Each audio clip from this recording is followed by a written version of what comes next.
Hello everyone, আশা করি সবাই ভালো আছেন। তো সামনে যারা মালয়েশিয়া স্টুডেন্ট ভিসা নিয়ে ভাবতেছেন বা আসবেন, তো তাদের জন্য এই কথাগুলো আসার আগে এই ভিডিওটা দেখলে আপনার ডিসিশন নেওয়ার জন্য অনেক উপকার হইব। আপনার লাইফের অনেক অনেক ইম্পর্টেন্ট ডিসিশনটা আপনি ওয়াইজলি নিতে পারবেন। প্রথমত, অনেক এজেন্সি, অনেক কন্টেন্ট ক্রিয়েটর আপনাদের বলবে 100% visa guarantee, affordable tuition fee, living cost কম, ক্রেডিট ট্রান্সফার ইজি, আরও অনেক কিছু আছে। তারা বলে পার্ট টাইম করে আপনি লিভিং কস্ট দিতে পারেন, ইভেন টিউশন ফিও দিতে পারেন, যেগুলো কোয়াইট ইম্পসিবল। তো আজকে আমি এই কথাগুলো বলতেছি এই কারণে, আপনাকে ডিমোটিভেট করার জন্য, আপনাকে মেন্টালি যাতে ফিট হয়ে আসতে পারেন সেই কারণে কথাগুলো বলা। আমি আমার 2 বছরের অভিজ্ঞতা থেকে কথাগুলো বলতেছি। আমি এখানে ব্যাচেলারে আসছি, আমার অলমোস্ট 2 ইয়ার্স কমপ্লিট। তো প্রথমত আসি ফাউন্ডেশনে কারা আসে? যারা এ লেভেল কমপ্লিট করতে পারে নাই বা রিসেন্ট এসএসসি দিছে, তারা ফাউন্ডেশনে আসে। ফাউন্ডেশন আপনার অনেক ভার্সিটির 3টা সেমিস্টার থাকে। তো 3টা সেমিস্টারে আপনার ফাউন্ডেশন কোর্স কমপ্লিট হয়ে যাইব।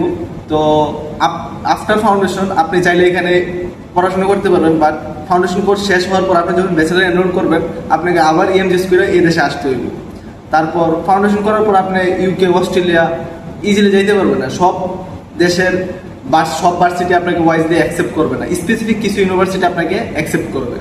ইভেন বাংলাদেশের প্রাইভেট ইউনিভার্সিটিগুলো আপনার মালয়েশিয়ার ফাউন্ডেশনটা অ্যাকসেপ্ট করবে না। তো আপনাকে মালয়েশিয়ান বেসড কোনো একটা ইউনিভার্সিটি, এরকম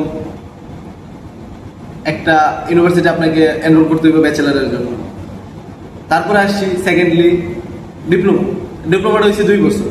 তো ডিপ্লোমা অনেকে এসএসসির পরে ডিপ্লোমাতে আসে, অনেকে ফাউন্ডেশনে আসে। ডিপ্লোমা করার পর আপনার একটাই সুবিধা, আপনি ব্যাচেলারে সেকেন্ড ইয়ারে উঠতে পারবেন। আপনার ফার্স্ট ইয়ার কমপ্লিট করতে হইব না। যেই ভার্সিটিতে আপনি ডিপ্লোমা করবেন ওই ভার্সিটি আপনি সেকেন্ড ইয়ারে উঠতে পারবেন, ফার্স্ট ইয়ার আপনার কমপ্লিট করতে হইব না।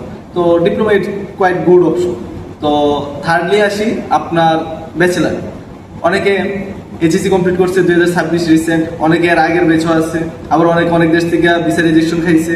তো তাদের ইয়ার গ্যাপ করে গেছে অনেকে, তো তারাই মালয়েশিয়া চুজ করে। তো চুজ করার আগে এই জিনিসটাও ভাবা উচিত যে আপনি বিদেশ গেলেই যে সেটেল, বিষয়টা তা না। বিদেশ যাইতে পারলে যে হইলো তা না। এখানে এসে আপনি মেন্টালি সিক হইতে পারেন, এখানে এসে ফাইন্যান্সিয়ালি অনেক টাকা লস করতে পারেন, আরও অনেক কিছু আছে যেগুলো আপনাকে অনেক পিছিয়ে নিতে পারে। তো ডিসিশনটা ওয়াইজলি চুজ করেন। মালয়েশিয়া আসার পরে যে আপনি এখানে এডুকেশন সিস্টেমে ওয়ার্ল্ড ক্লাস এডুকেশন সিস্টেম সব কিছু ঠিক আছে, আইসা যে আপনি অনেক উপরে উঠে যাবেন, সিঙ্গাপুর জব পাবেন, মালয়েশিয়া জব পাবেন, এটা 5% সম্ভাবনা আছে, এমন না যে একবারে নেই, আছে। তো ব্যাচেলার আপনি 3 বছর আসবেন। তো 3 বছর ব্যাচেলার, প্রতিটা বছর আপনি যখন 1 ইয়ার কমপ্লিট করবেন, 1 ইয়ার কমপ্লিট করার প্রতি বছর আপনার ভিসা এক্সটেন্ড করতে হইব। তো ভিসা এক্সটেন্ড আপনার প্রিভিয়াস ইয়ারে আপনার রেজাল্ট দেখবে, তারপর অ্যাটেন্ডেন্স দেখবে। তারপর 3 বছর কমপ্লিট করার পর আপনার এখানে কোনো গ্রাজুয়েশন পাস নাই। ফার্স্ট অফ অল আপনার প্রতি বছর ভিসা এক্সটেন্ড করতে হইব, যেটা অনেক ভালো কান্ট্রিও করে না। বাট মালয়েশিয়ার ক্ষেত্রে আপনাকে একসাথে 3 বছর ভিসা দিব না, 1 বছর ভিসা দিব। তারপর সেকেন্ড, আপনাকে 3 বছর কোর্স কমপ্লিট করার পর আপনি ফাউন্ডেশন করেন বা ডিপ্লোমা করেন বা ব্যাচেলার 3 বছর করেন, আপনাকে দেশে যেতে হইব। আপনি এখান থেকে 3 বছর পর এই টাইমটাও পাইবেন না যে একটা অন্য দেশে অ্যাম্বাসি থেকে দাঁড়াইবেন, একটা অন্য দেশের প্রসেসিং করবো না। এখানে থেকে আপনি দেশে গিয়া তা ব্যাক করে তারপর অন্য দেশের প্রসেসিং করতে হইব, যেটা অনেকে বুঝে না, অনেকে জানে না আসার আগে। তো থার্ড অপশন হলো আপনার এখানে আসার পর আপনি কি পার্ট টাইম জব করে নিজে টিউশন ফি কিছু দিতে পারবেন, হেল্প করতে পারবেন, নাকি আবার লিভিং কস্টে নিজে ম্যানেজ করতে পারবেন। কথা হইলো আপনার টিউশন ফি তো দূরে থাক, আপনি যদি আপনার লিভিং কস্টটা ম্যানেজ করতে পারেন, তারপরও এটা অনেক কিছু, অনেক। কারণ আপনার ভার্সিটি থাকবে 5 দিন। 5 দিন এমন ভার্সিটি আছে কোনোদিন সকালে ক্লাস থাকে, কোনোদিন বিকেলে ক্লাস থাকে, কোনোদিন দুপুরে ক্লাস থাকে। তো 5 দিন ক্লাস করে আপনি 2 দিন পাইবেন বন্ধ, স্যাটারডে সানডে। এই 2 দিন আপনি জব করবেন। এই 2 দিন আপনাকে পার্ট টাইম জব যদিও পাইয়া থাকেন, তারপর ওইটা আপনার কত পাবেন? সর্বোচ্চ 100, মিনিমাম ওয়াইজ 10 করে দেয়।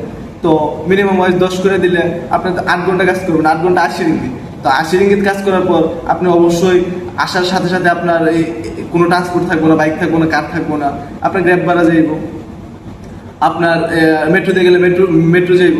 তো এখানে আরেকটা কথা বলে, যেহেতু মেট্রো কথাটা আসছে, প্রথম যখন আমরা আসি 2024 নভেম্বরে, এরপর থেকে আমরা একটা মেট্রো কার্ড নিয়েছিলাম, যেটা স্টুডেন্ট পাস কনসেশন কার্ড বলে। তো 2025 সালে এটা ডিসকাউন্ট ছিল 50%। তো 2026 সাল থেকে এটা আবার তুলে ফেলাইছে। তো তো একটা জিনিস সুযোগ সুবিধা ছিল যেটা মেট্রো কার্ড, যেটা আমরা পাবলিক ট্রান্সপোর্টে ইউজ করতে পারতাম, 50% ডিসকাউন্ট পাইতাম, ওইটাও তারা তুলে ফেলাইছে। তো এখানে অনেক আছে আপনার, যে দেশ সুন্দর, থাকার মতো ভালো, অ্যাফোর্ডেবল টিউশন ফি তাও ঠিক আছে যদি আপনি কম্পেয়ার করেন অস্ট্রেলিয়া ইউকে। তো আপনার ওইটাও কম্পেয়ার করতে হইব যে অস্ট্রেলিয়া ইউকে আপনি পার্ট টাইম জব করে সপ্তাহে ওইদিকে অস্ট্রেলিয়া ইউকে 2 দিন ক্লাস, ব্যাচেলারও 2 দিন ক্লাস। তো আপনি ওইখানে পার্ট টাইম জব করে আপনি কিছু আর্ন করতে পারবেন, বাট এখানে পার্ট টাইম জব করে আপনি নিজের লিভিং কস্ট তুলতে গেলেও আপনি হিমশিম খাইতে হইব নিজেকে। তো সবকিছু শেষে আপনি কম্পেয়ার করতে পারেন অন্য দেশের সাথে, কিন্তু অন্য দেশের সাথে সুযোগ সুবিধা কম্পেয়ার করতে পারেন।